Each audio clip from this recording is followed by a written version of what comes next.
Stephane Torck. You are the CEO and the president of Asian Market Development Company, which you founded close to 2 years ago now. And you're also an associate founder of GED, and you will talk about it in the distribution of cosmetics later on. And you have been about 20 years in China. 20 years next year, I find that, or maybe even now, already 20 years. And you have worked for Camaïeu first, then for Groupe Beaumanoir, and more specifically for a brand called Cash Cash. And at that time, you increased the number of retail shops from 200 to 1,000 shops. I believe that's the strongest, largest network of French shop, with French origins. And I think the audience would be very interested to learn about it. Thank you very much, Stephane, to be with us. It's a pleasure, Matthieu. First of all, perhaps I will start. You say 20 years in China. Yes, sure. It's I arrived with my family in 1999. At the 20th century. So I will celebrate next year. But in fact, I moved in Asia in 96 with my family, my wife and my kids. And I remember one thing in 95, I was in, as you mentioned, in Camaïeu in France after starting and developing Camaïeu Kids, who become today OKD, a famous kids company for ready to wear.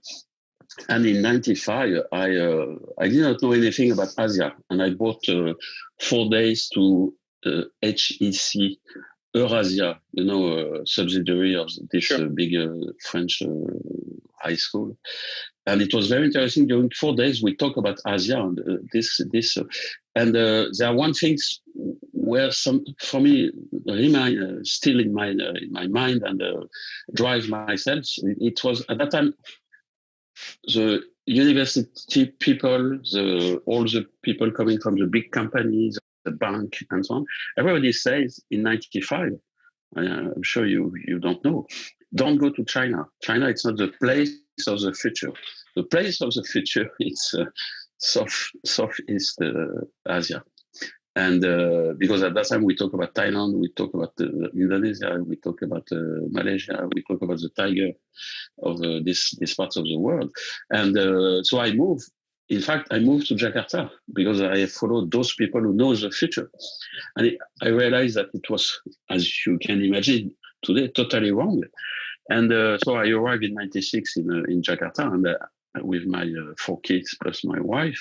And a few months later, I wanted to see what happens in China. And I think my first trip in China was in 96, end of 96. And I realized that it was totally wrong, that at least China, they have something to do. They cannot presume about the future. And I started business, in fact, in the sourcing industry for Camaïeu in 97 from Jakarta. And so and you remember in 1998, the big trouble and financial trouble and the end of what we call it this Asian tiger with the destitution of Suharto in Jakarta. I was in Indonesia with a big because he refused to sign the IMF agreement and so on. So I just want to say through these small things that, in fact, sure, there are some the future will be impacted by the environment, but it also told me that, in fact, you create the future also yourself. So it means when you start something, when you develop things, you have many things, many people who can tell you it's impossible. You will never. And if I go to Camaïeu, when Camaïeu was created also in 93, everybody says there are no space in France for a new retail fashion company. It was in 93 with a few competitors. When you see the success of Camaïeu in the year 2000, and even now, and when you see also all which competitor came, and how the French market was totally developed by many competitors. Zara was not there at that time, and even with the digital now, it's also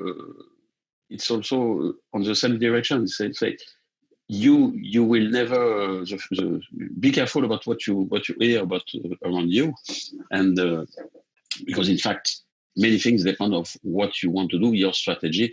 Sure, in a real environment with sometimes some difficulties.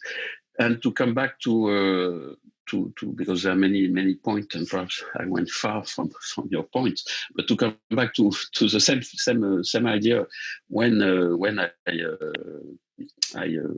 joined the Beaumanoir Group to develop Cash, it was the same story, because at that time it was in 2000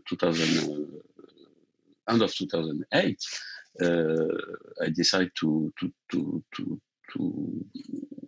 resign from Camailleux and to stop my business relationship with them, because I was not able to establish them in retail in China, even if I tried in 2000, 2003, and 2007.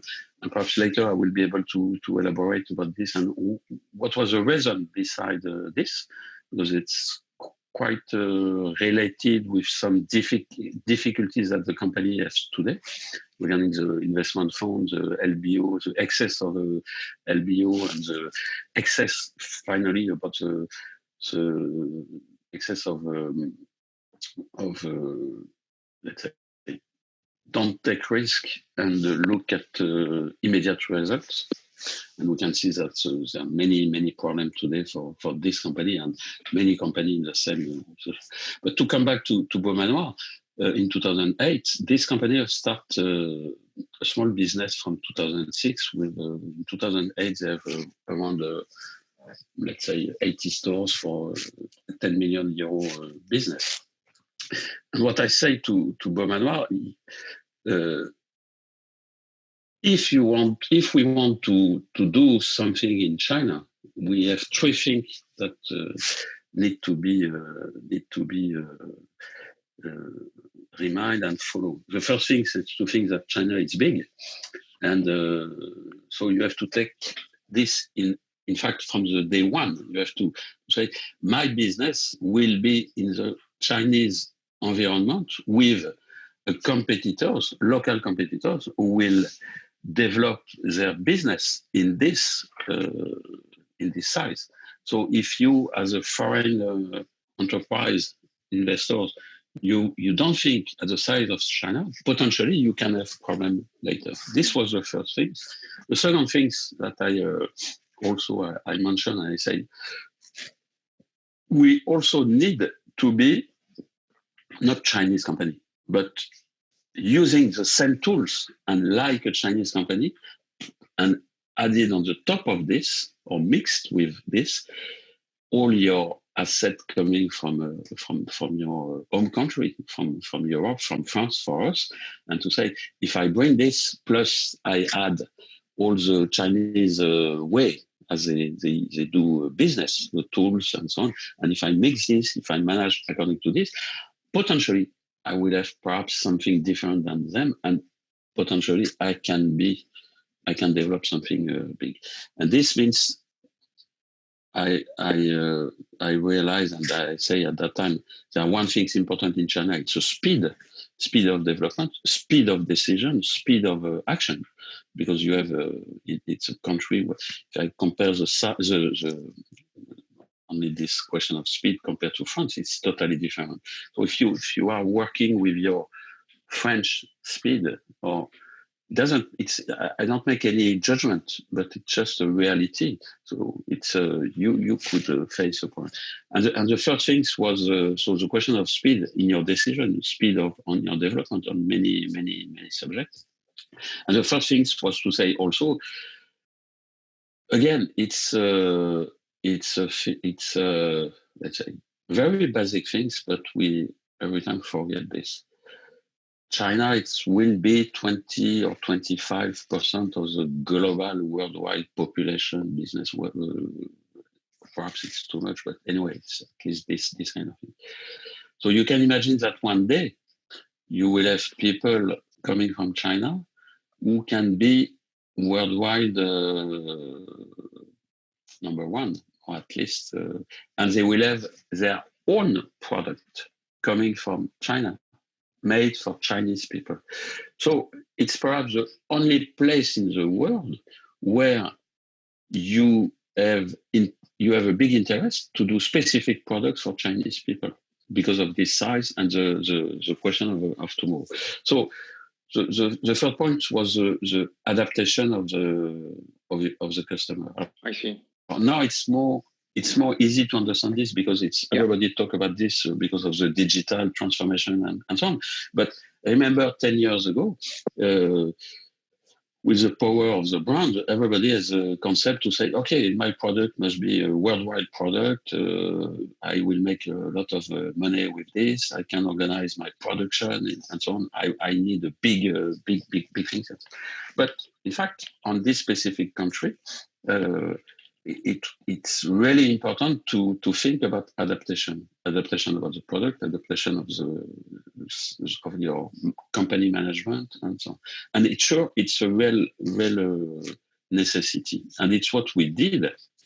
But even with this, and I come back to my point, and sorry to be perhaps long and to be I hope clear. It's even with this. I remember when I say this, many people told me, but it's impossible. You cannot think about all China.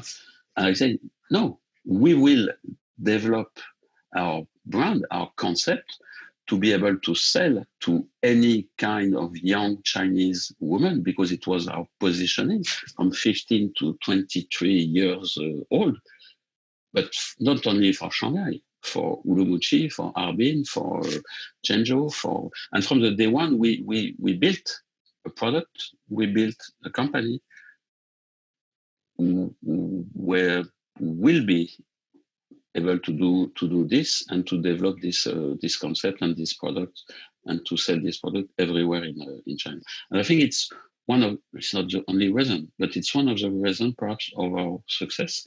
And as you mentioned, it's true, 5 years later, in 2015, we arrived at a size of 1,115 stores for revenue at almost 350 euro. So a lot of questions linked to what you said. It's very intense. Yes. It's good to be right on the market, and you have been right in the Chinese market. What I'm wondering is how you came to this conclusion. We understand that you went to Jakarta based on the conclusion of this think tank or education organization called HEC Eurasia. But how did you conclude that those three aspects would be key for China? Because I see also that by saying we need to adapt to China, we need to do it in the Chinese way. Also, you were communicating to the group you were working with that you have to be free. They have to let you go and to let you be free. So in some way, you have to justify strongly your point. How were you so sure of you at the time? I was not sure to be able to do it. The question is not to be, it's not sure. This 3 points is very basic things. When you say China is big, it's a reality. Nobody can go against this. When you say there are 1.3 billion people and perhaps 700 million of young women and perhaps 300 million or 400 million young women, it's true. Nobody can go against this. When you talk about the speed of decision, nobody can go around against this. And when you say about adaptation, about your business and your product, nobody. Now, many people say, okay. That time was new. This third aspect. This third aspect was new about adaptation. It was new, perhaps because nobody wanted to say this, but it was what I observed because I was in China for more than 10 years at that time. Perhaps it's my conclusion because I was inside and I worked and I developed things with this concept. But it's fact. Nobody can go against this. And to go to your point. In fact, it was my I decided to join them and to develop this project based on this condition and with the shareholder. And it's another point that and today when I talk to a board or I insist about this. China, it's so because of this, because of the size, because of many aspects that will even potentially can destabilize your company because of this size. And I will just come back in a few minutes about this. I say to Roland Beaumanoir, the owner of the company, of the Group Beaumanoir, of Cash, I said, okay, I'm ready to join you. I'm ready to take this company and to continue and to go on this direction. But it will be under this condition, means under this plan, but also the condition that I will have a company, I will set up a company with the capacity to decide by herself, the company by itself, from China and not from France. I will decide, and the company will decide to pick up what they need in terms of IT infrastructure tools, in terms of anything to France, but you will not tell me what I need to use. So it means it was independent company in terms of decision, using as she need, at the right time, all the assets of the mother company. And not the mother company who decide to put this kind of, for example, if I just take a small example, IT system, we use parts of their tools, but we also use local tools, even, for example, for development of our digital things later on. And this is, so it was for me a possibility. I joined them because of this condition. And perhaps it's also one of the reasons of the result, also the commitment between the shareholder, between the board, without any capacity of discussion. And even Roland Beaumanoir gave me, okay, say, okay, let's start and let's come back in 4 years. Even he told me, I remember, I don't wait anything before 4 years. The only question, we are talking about the future. So I was very free about my timing. But in fact, in the reality, the good things, the company become profitable 2 years later. End of 2010, the profit arrived even more in advance than we have expected. Because so you were taking over a company which was actually not profitable, with 80 stores to remember the numbers, remind the numbers. So about 80 stores was not profitable in China, and you were coming and saying, give me freedom and I will make it profitable. And then 2 years ago it was profitable. You moved to up to 1,200 stores 2 years ago when you stopped working at Cash, if I'm correct. That's the numbers. Yeah, but profit arrived at 250 stores, something like this. And even we did, at the time we said, okay, let's go to 500 stores and we'll see. But so it's question of a long-term view and so on. I will mention one point at this stage about when I say the importance of the commitment with the board. It's basic things. You cannot do anything if you don't have the commitment of the board. The question of the commitment, it's a commit or a shareholder. It depends on which time, what is your time view. So sure, if you have a 6 month commitment, it's something difficult.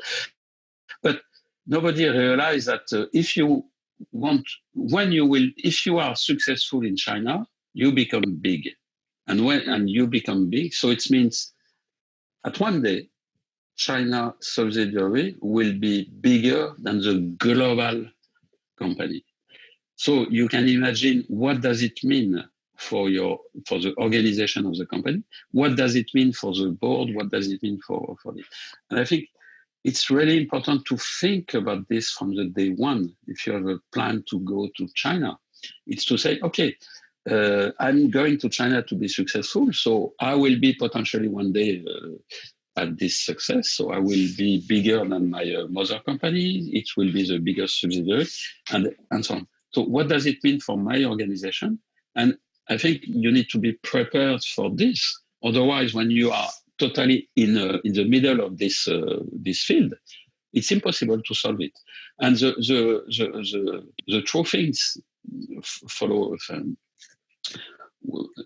I say that even for the group Beaumanoir, the problem arrives for the problem, and my leaving of a group Beaumanoir, my departure was parts coming from this problem of a board, of a shareholder, because when in 2015, when I was at this 350 million euro turnover, I said to Roland Beaumanoir and to the board, today the next plan is to multiply by 4 the revenue of the company. Why to multiply? And I say we are too small.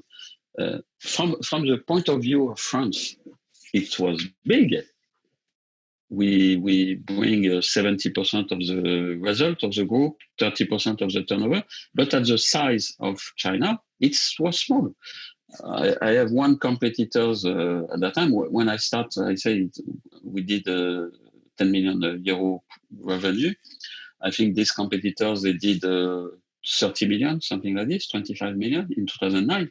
In 2015, when I was at 350 million, they were at 1.2 billion euro already.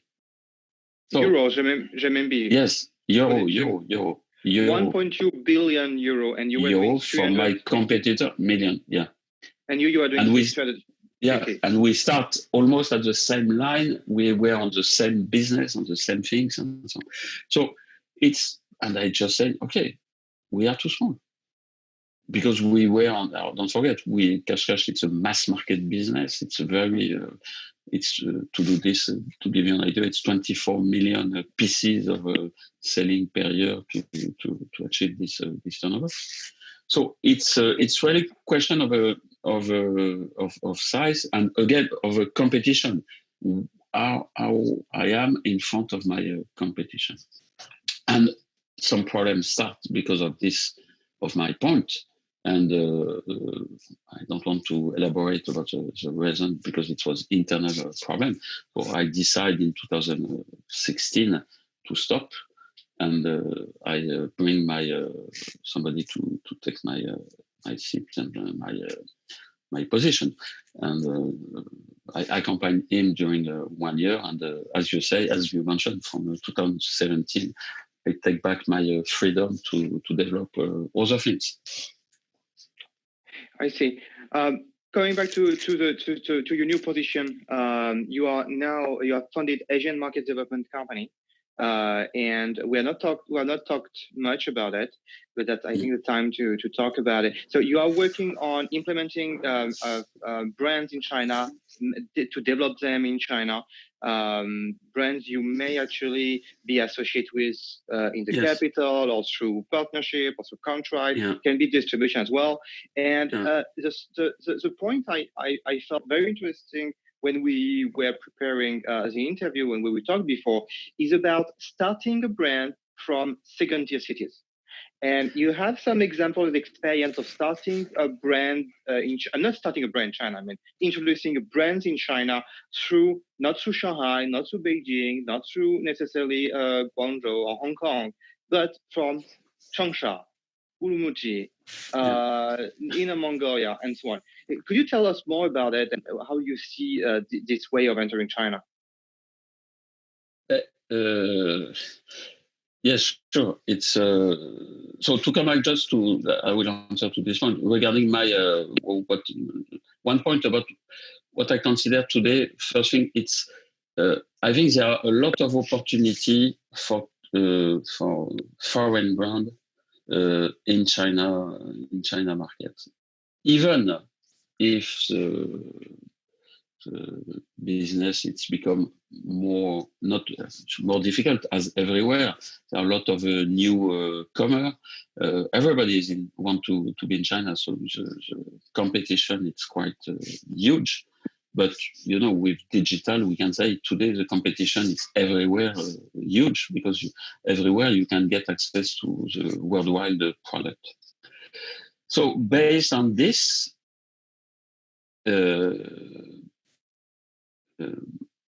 so that means this, and the second thing, it's there are a lot of money in China. There are a lot of companies who are not at the level of development as we are, or as the good Chinese company, the best Chinese company,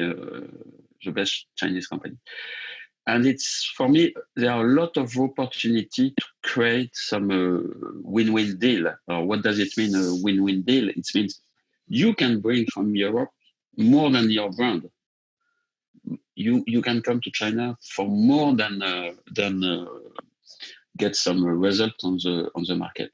You can also bring your way of thinking, your way of management, your technology, even if it's not art tech and so on. But even on our industry of fashion, we have technology, the way to build the collection and so on. And you can develop some very good association with Chinese company who need this, because they have the access to the market, but they don't know how to do it. And this is one of my key thinking on this company. It's to build some association between Chinese company and European company based on this, bringing technology in exchange on access of Chinese market. And this, you can imagine that when you talk about Urumqi in Xinjiang, or Harbin in Heilongjiang, or Zhengzhou not in Hebei, but in Henan. In Henan, you are in province or in city at the size of France. So you can imagine that how many companies are in this area, and which kind of and they are not at the same level of development of Shanghai.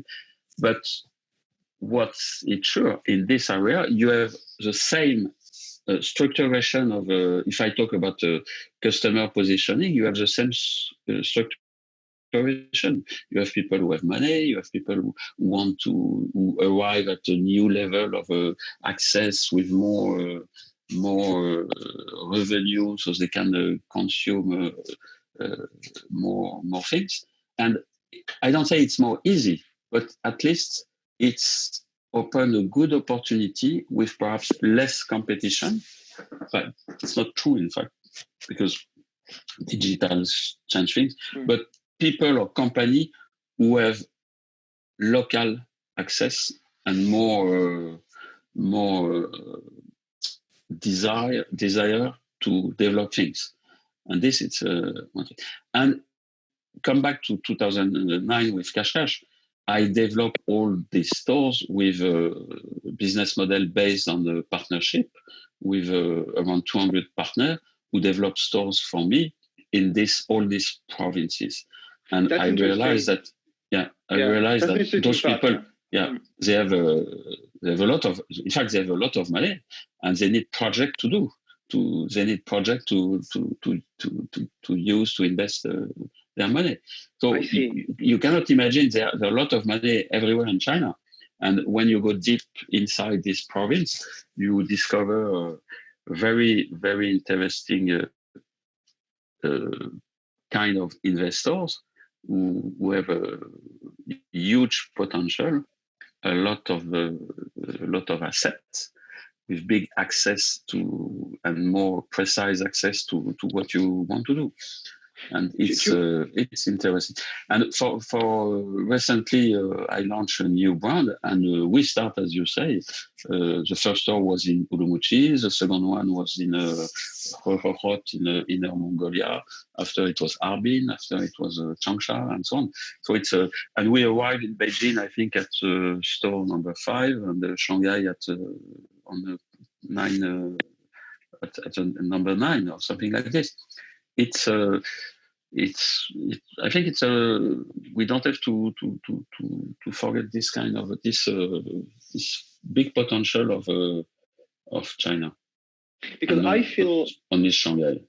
as far as I understand, I feel that's not something you have insisted too much right now, but I feel there's also an approach of cost, is that starting from Urumqi, starting from Changsha, the cost of retail, the cost of rent is much lower than Shanghai, but still the purchasing power is existing, and people are willing to buy and to go shopping. So the payoff may be actually higher per square meter. Is it something you found out, or it's not really the case? I think no, it's not the case. In fact, Okay. The cost the cost to develop something in China, it's huge, definitely.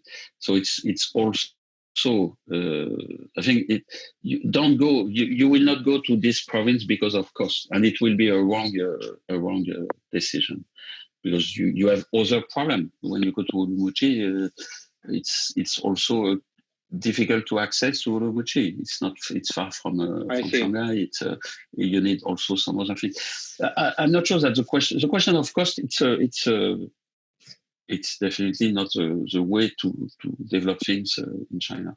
You have to consider that China is very costly in terms of people, in terms of sure, if you hire people from Urumqi, it will be cheaper than Shanghai. This is true. Now, if you want to find right people in Urumqi, you will pay a lot of money, because you don't find a lot of people at the level of you need. So now, the real question for me, it's a question of market.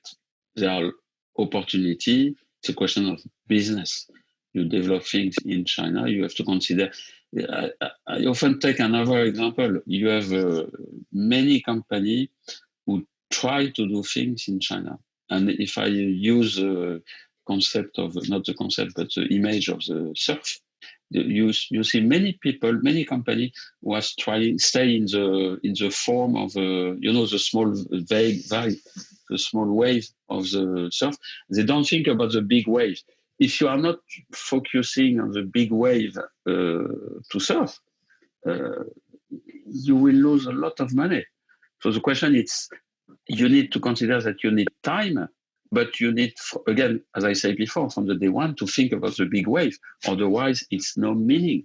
Don't come to China. It's better to invest in Belgium or whatever, or in Europe or other country.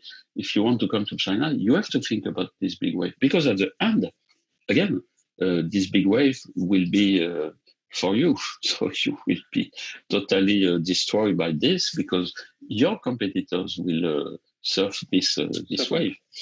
So your point is that actually there's a market potential in those places, second tier cities, third tier cities, fourth tier cities, because it's underserved, because the other brands, the offer is not as lower, big.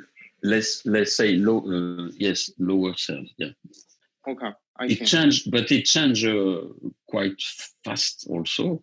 It's moved fast, because of the digital access, where now with all this big player in digital, they bring a lot of big access to everything everywhere.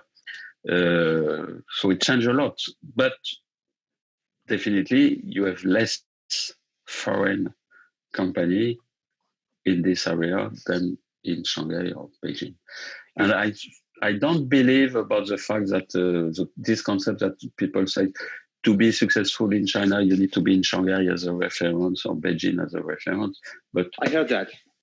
Yeah, perhaps for luxury. But even if you think about Chengdu, they don't care about Shanghai in their development. They do their own development and their own things, and they don't care if you are already in Shanghai or not. Now, for them, what is important is what you bring to Chengdu, to this area, to Sichuan, and so on. You were just mentioning that you had 250 partners when you were at Cash to create the distribution network, those shops. Could you tell us more about how you contract with them, how you contracted with them, how you organize them? And I understand that there is still a lot of leverage with them, to work with them. now. So could you explain us about what is a franchise system? Was this how did it work? In fact, in our industry, we develop what we call it a commission affiliation in French. So it means in English, it's commission affiliation. It's like a partnership. So it means you give your stock of goods and the partner develops the retail for you. You give, meaning stock. You mean they don't pay for this? They don't pay upfront. They don't pay. They pay at the back, not upfront, and after.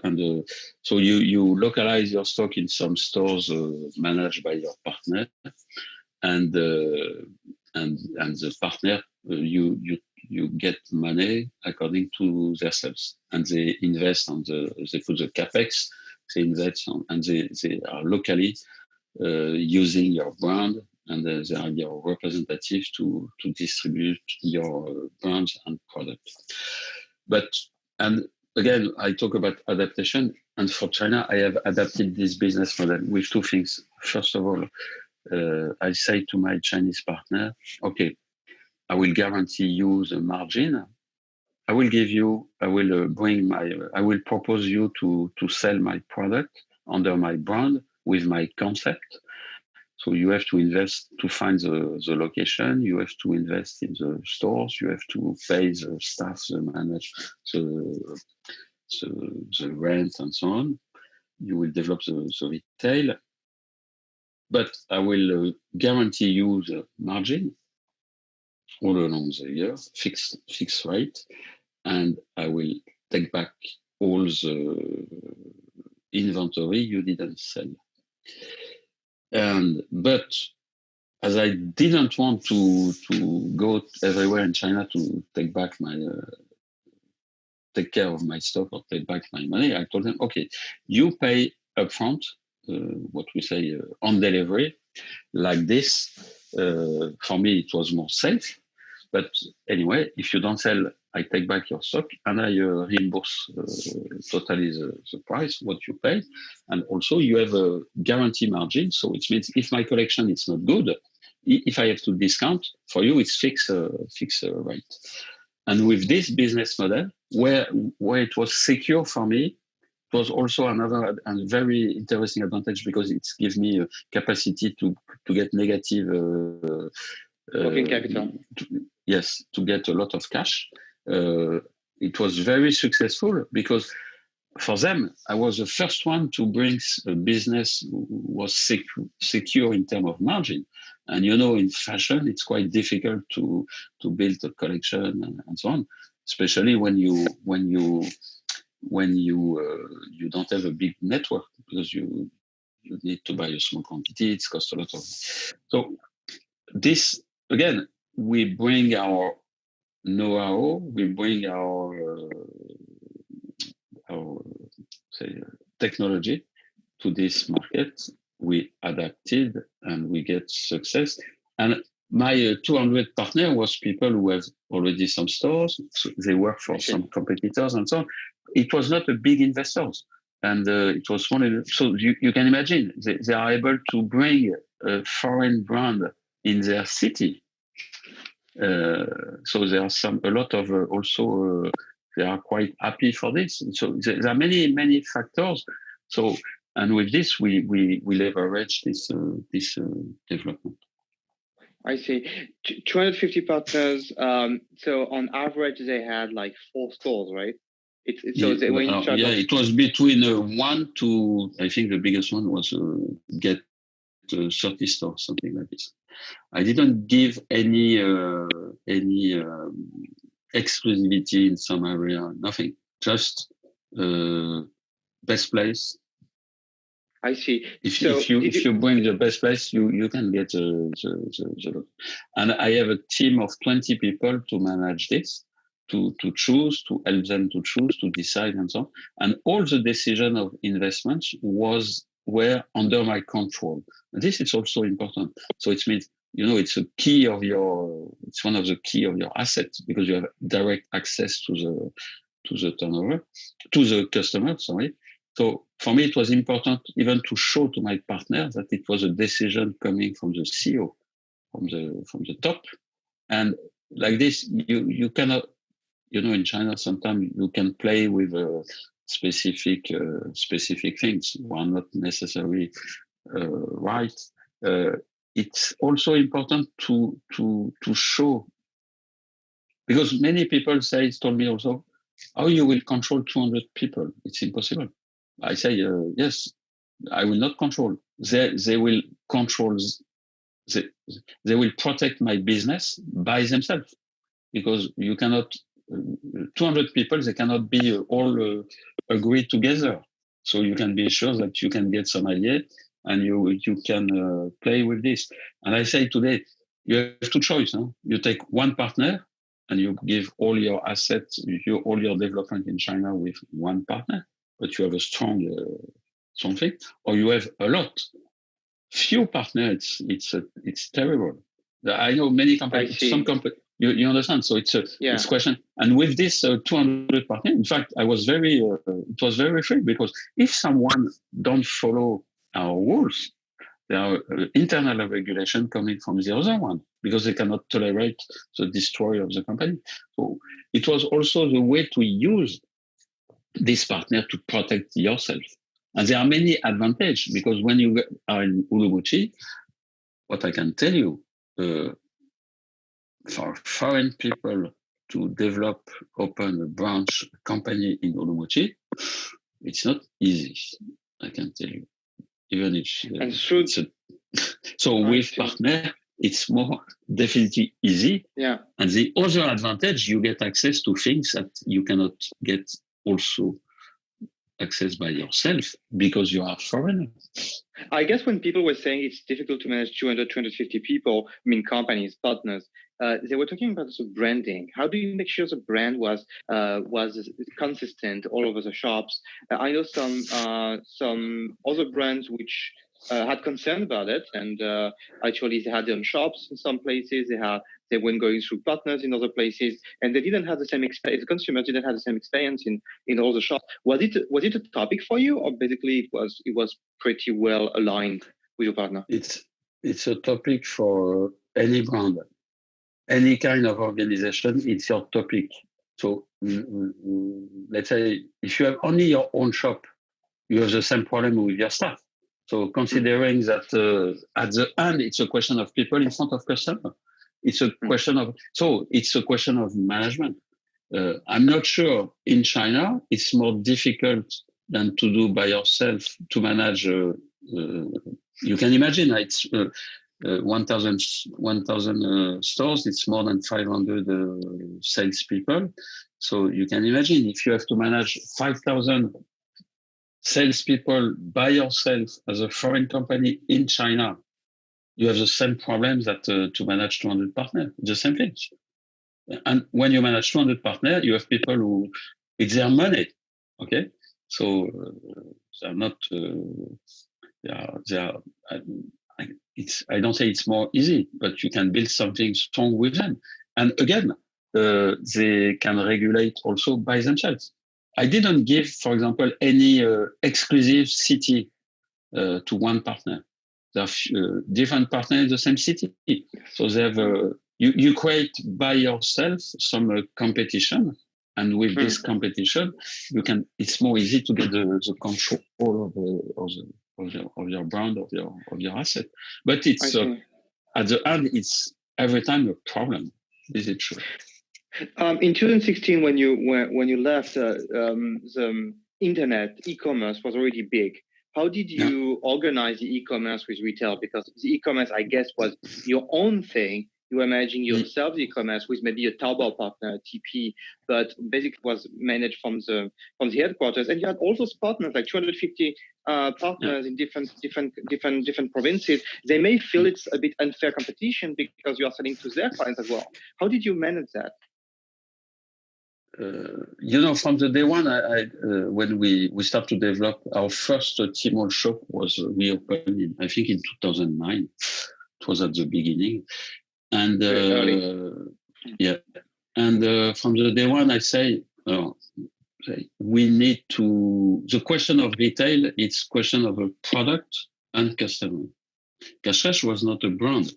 So when we developed this concept, this result, we got this result because we have product who are interesting for specific kind of customer.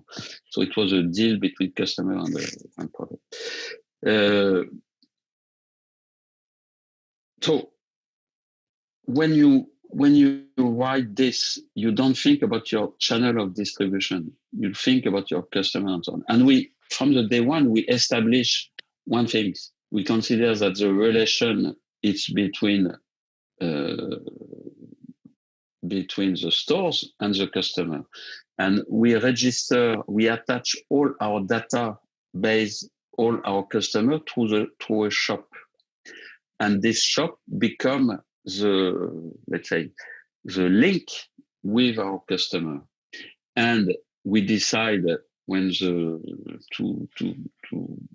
retribute some percentage of sales on the digital sales attached to the customer, to the shop where they are located. And with this system, whatever it's a partner shop or brand shop, the people from the shop or the partner from the shop receive some percentage of the sales made by digital.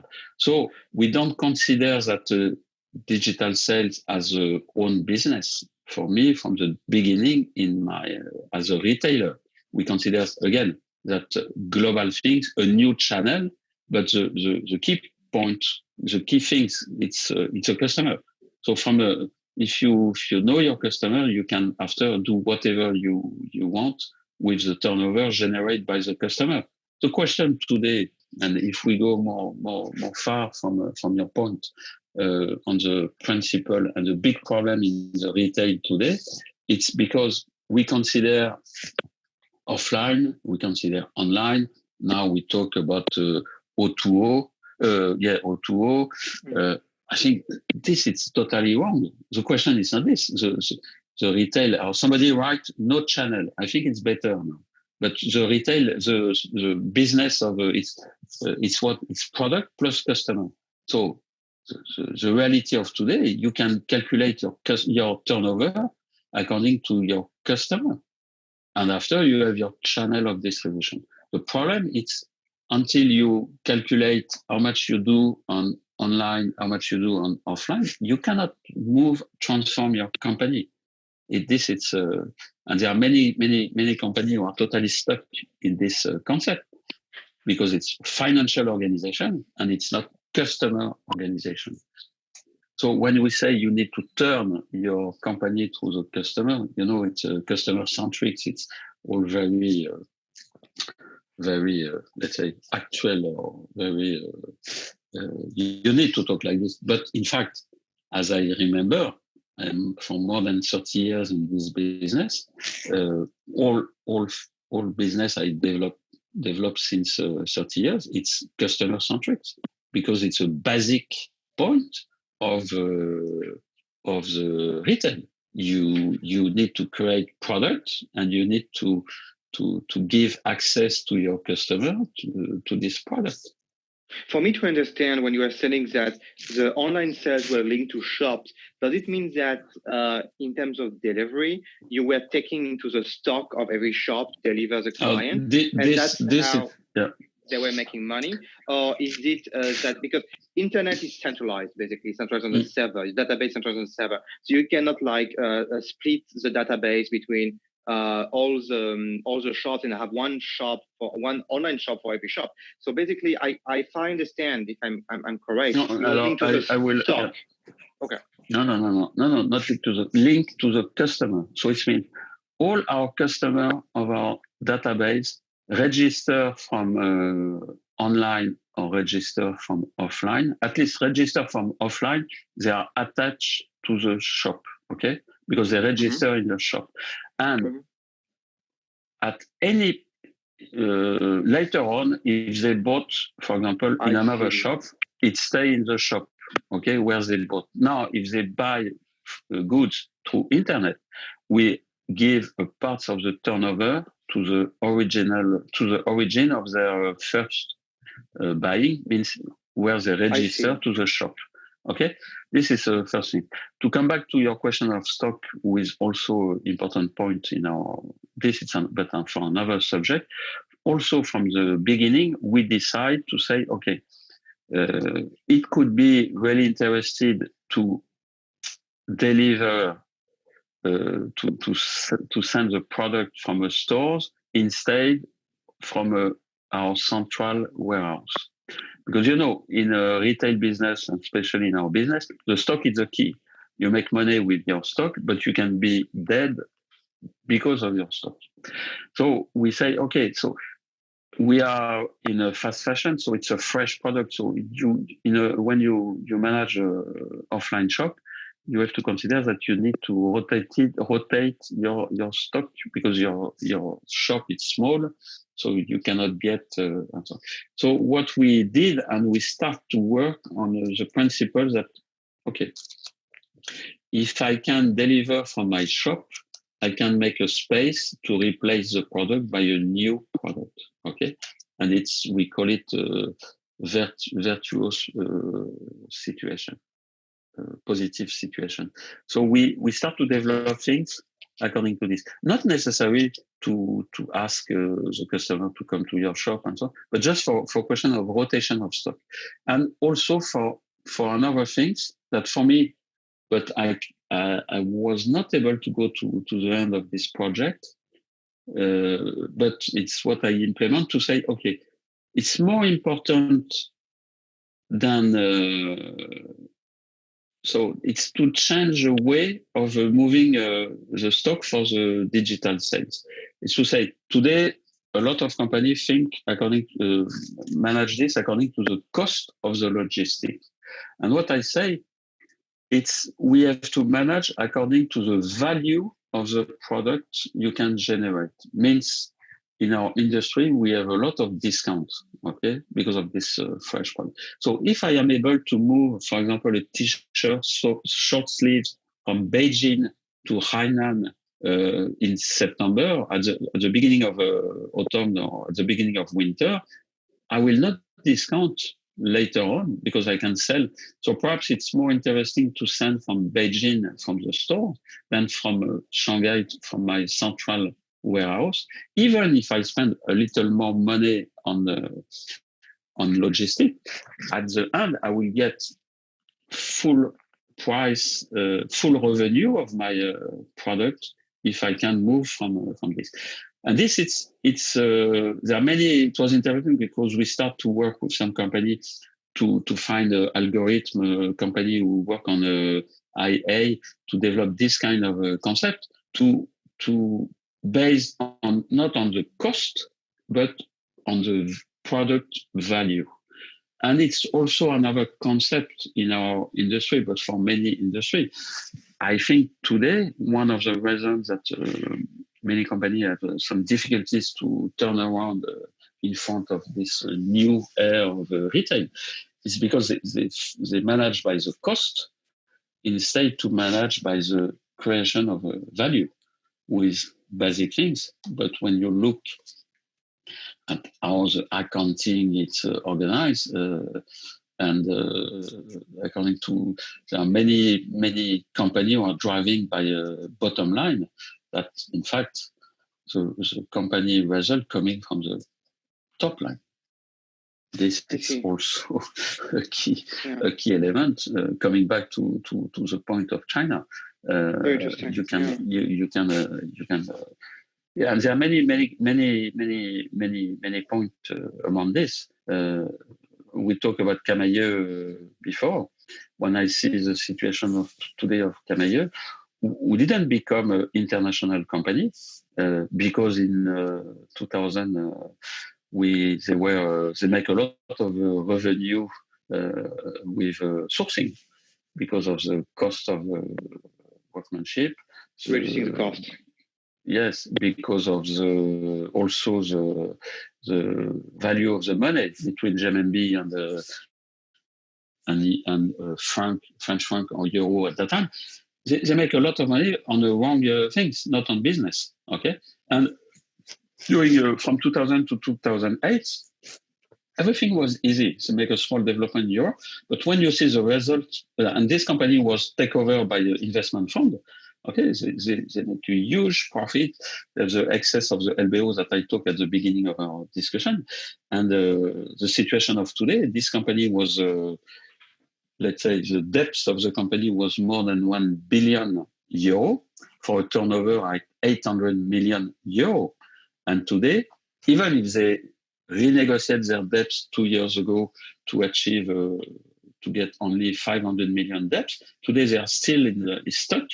The company is profitable, but it's not international company, and they are totally blocked. And if I compare this with a company like Inditex, like H&M, like Primark, being Zara, IKEA, when you look at this, when you check this company, they never stop to do development. They every time think to be worldwide and so on. And they achieve a thing. Where it was not our case in France, I don't know why. You look at Vivarte, it's the same question, and so on. So it's we have a big question around this that linked to what I say about the top line, about the things. It's a company need to grow. We are in a worldwide world, and digital show this. So there are many companies who are late on this question of development. Digital bringing now a new opportunity, but need to move. About cosmetics, you have been into the business of cosmetics for some years. You have successfully introduced several brands in China, mostly in shops, in brick and mortar shops, as I understand, or not. You are going to tell us what have you been doing in cosmetics? That's my first question. And second question, if you could share the key success factors of being in cosmetics in China, and the opposite, the key failure factors, why some brands are failing. Oh, it's a big question. It's at the end, it's a question of product again. It's a question of product. The point, it's how your customer are able to understand your product. So it's coming to the question of a new way of communication about your product. Carol, if I talk about digital and so. Anyway, I will come back to this in a few minutes. Just to come back at the beginning. Yes, sure. We started this company in 2005, and at that time we give the capacity to our business model was to say, okay, come with us. We will help you to enter on the Chinese market. You know, on cosmetics, there are one thing's quite important and quite difficult. Is you need to register all your product one by one according to their formulation and so on. It's cost money and it's cost time. How much time on average? At that time, it was 8 months. Now I think it can be 4 months. It depends. But we create some expertise on this, and in 2005, we use that channel. We work very closely to Sephora, and we get capacity. We bring the capacity to some brands to enter to Chinese market, to make a link with Sephora on their shop and so on, and to develop them. So we did this, and the second thing, it's so the question was capacity to register properly and capacity to register in a shorter time as possible. This was a key question in 2005. Now many things change with one new tools that Alibaba create with Chinese authority. It's what we call it cross-border, and the capacity to sell from overseas directly to the customer. So B2C, B from overseas to C in China. who gives an advantage to. You don't need to bring your stock in China. You don't need to pay your VAT, to pay your import tax for all your stock in China. So it's you have less cash to use. And but there's another advantage for cosmetics. You don't need to register because you are not in China and you are selling to the final customer. And this cross-border was a big tools using by cosmetic for some reason. It's very practical and very efficient for cosmetic. And this since now 4 to 5 years with big potential and big result. Means and for cosmetic, it's really interesting because of this. You don't need to register. Another things also, it's a small product, so you can imagine if you have to move from even from France, it's more easy than clothes and so. And the last point, it's when you buy cosmetic, you almost never return to the brand, to the company. When you do for clothing, you have a size problem. Sometimes you don't like exactly the color and so on. But for cosmetics, you know the product. At least you try. If you don't like, you don't buy anymore. But you don't send. So there are many advantages. So our company now, it's more focused using this channel of distribution. Just to give you a few one things for a very brand that it was 11/11 big sales few yes, days we're ago. Shooting it's the 16th today, so five days ago was. And just to give you for one brand that I will not mention the name, but with one brand, one product by this system of cross-border, we sell, I think, for only this day, something like 10 million RMB of turnover. Okay, within one day. Product, one day, yeah. For one a brand, product, one SKU, one day. Yeah, for a brand who has no direct access coming from overseas. Okay, so you can imagine. No stock in China. We use all the channel of communication through KOL, through WeChat, Weibo, this kind of things. We make some marketing, some communication, but it's something very interesting to start on the Chinese market with low cost, for example. And it's why for cosmetic it's very, very interesting because you can try and you can see as soon as with less cost, as soon as if you have a product, your brand start to be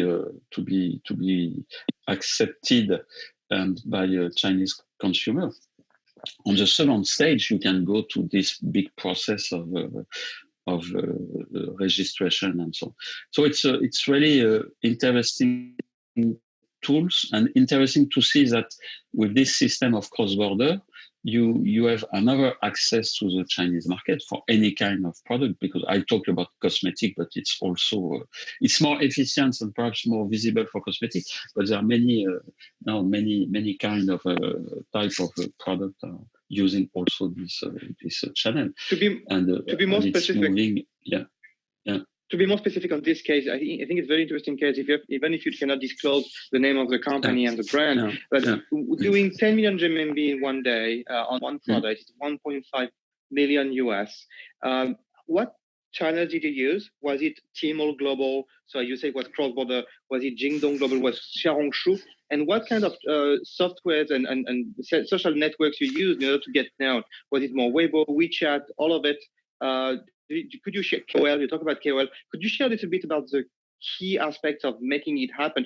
Was the brand already known? So actually, the effort was less intense. Was it unknown? Could you tell us a bit more about the context and how it could be successful within one day? To do this, you need definitely to be able to be visible by the customer. So you need to get distribution network. So you can use Tmall, you can use JD.com, as you mentioned, VIP. You have also another very interesting channel for cosmetic. It's a Taobao shop, because you have 100 and 1,000 Taobao shop in China, small who can sell for you. This it's again it's not the same story as my partner, but it's similar things. You can make big things by creating big things, or you can do big things by addition of small things. And Taobao, for example, it's a very good channel, and using often going through different shops. Yes, different shops on Taobao. You sell to them, and they resell it for you. I see. Yes, and multi-brand, not necessarily. The question is today you need what? You need a customer who know your product. So you invest on the marketing through all the channel of communication, Weibo, WeChat. You use KOL. You publish. You explain your product, and after the question is to give capacity to the people who are interested by your brand to give access to your product. So you need to build a stock somewhere where you can connect your supply chain to all this hundred of seller. Okay, and for this you put what we call it a TP at the middle, who are able to manage this for you. After you can open a Tmall shop. You have many. I think for me, they are not. Again, it's a channel of distribution. You have many ways of. You can create many channels of distribution, and you need to be also very flexible, very agile on this. So, but the key things, it's how can I explain my product? How can I show the advantage of my product? How can I, which kind of price? How can I control? Because this is something important also. To give value to your product, you need to control what happens on your market in terms of price, in terms of image, and so on. So it's really important to have somebody to help you to control this. The aim of our company is this today. It's to be the representative of the brand in China, even if they don't have and to help them to manage all this communication, to give access to all this channel of communication, and to be able to put their stock somewhere and so on. And this it's a way of generate this kind of business. I see. It has been already 1 hour. We are talking about retail and your experience in China. I think we could continue and there's a lot of topics to cover, but we stick to about 1 hour. Thank you very much, Stephane, for being with us. It's always very, very interesting, very instructing, very specific. We see the details of the stories. That's very, very instructive. Hope you like it. And hope everyone. It was a pleasure, and I will be happy to, if anybody want to get access to me. It will be a pleasure to go more in detail or to discuss about some specific case. I will be more than happy to be able to connect to people to this. How can they reach out to you? What's your website?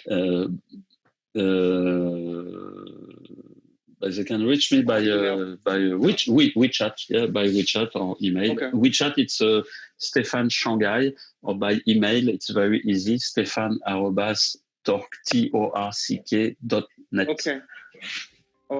And it was a pleasure to talk to you, Matthieu, and thank you very much, and see you again. Yeah, see you soon. Thanks everyone for listening.